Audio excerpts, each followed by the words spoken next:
Hey everyone, I'm Domingo Gomez, and in this video I will compare the Pixel 8 Pro, the Samsung Galaxy S23 Ultra, and the iPhone 15 Pro Max. All of these phones are super expensive, and for many, they're also considered the best, but which one is the best for you? In order to know that, let's start talking about the cameras. And if what you're looking for is the highest fidelity in your photos, then the Pixel is the one for you. The Galaxy S23 Ultra usually makes the photos more attractive, but often colors aren't as real. Like in this photo, where it changed the color of the sand and even the blue of the sunshade. The iPhone is in the middle ground in this sense, but its front camera is the one I like the most, as well as its macro photos that have the best color of the three. But when it comes to zoom, the Galaxy S23 Ultra is still unbeatable, and at night, I would say that with all of them you will have great results. As for recording with the 3 and 4K 30 frames per second, as you can see now, the stability is very good in all of them, as well as the overall quality. Personally, I like the colors achieved with the Pixel 8 Pro, followed by those of the iPhone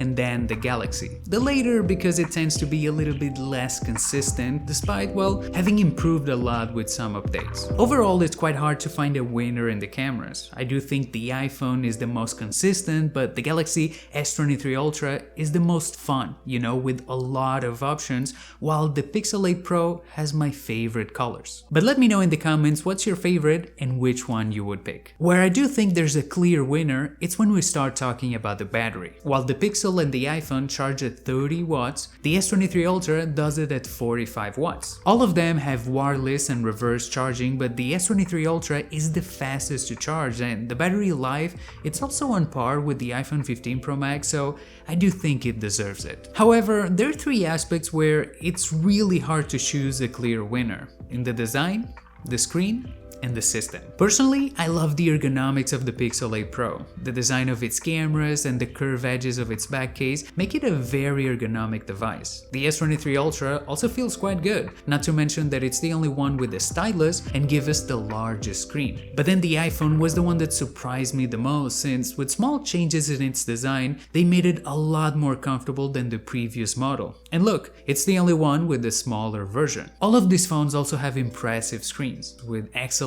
outdoor brightness, an adaptive refresh rate that they use for their always-on display, and in general, amazing quality. There are some small differences on paper, but look, no one will tell you that these screens look bad. Now, when we start talking about the system, again, this is something personal. It's like the design, and it really depends on the one that you're already using and the one you prefer. If you already have other Apple products, then iOS 17 will be your favorite, and that's it. If you have Samsung products, then One UI will give you the best integration with the Android ecosystem. But if you're looking for the best Android experience, then the Pixel 8 Pro will not only give you their latest updates, but also a much cleaner and polished system. I don't want to get into debates, but right now, I do believe that Android is much better than iOS. And if you don't agree with me, well, you're wrong. I'm joking, please don't cancel me. But once we start talking about the performance, there's a big difference right here, and it's probably the main reason why I would recommend the S23 Ultra instead of a Pixel 8 Pro. Right now I'm showing you some benchmarks that I've done with the three of them, and in all, the Pixel is the worst by far. It's true that it's also the one that heats up the least in demanding tasks, but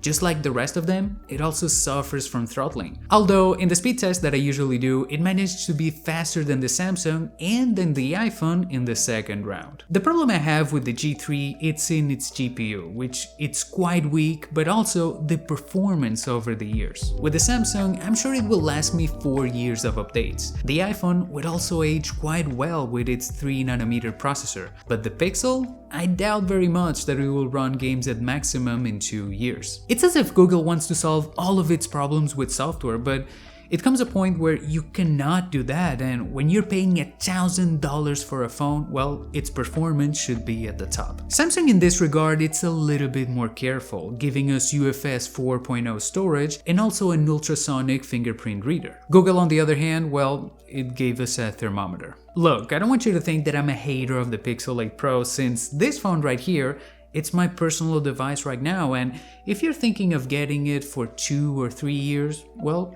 I do think it's a good phone. On the other hand, if you're looking for an Android device that it's quite complete, you know, an all-around with a good performance, the S23 Ultra, you know, it's for you. Especially now, where you can find it at a lower price. The iPhone 15 Pro Max, well, it's an iPhone. It works quite well, now it has USB-C, and if you want to go into this ecosystem, that's the best iPhone you can get. It's a really cool phone. Yeah, boring, but really cool. Anyway, that's just my opinion, and if you have any questions, you can leave it in the comments. I see you in the next one. Ciao, ciao!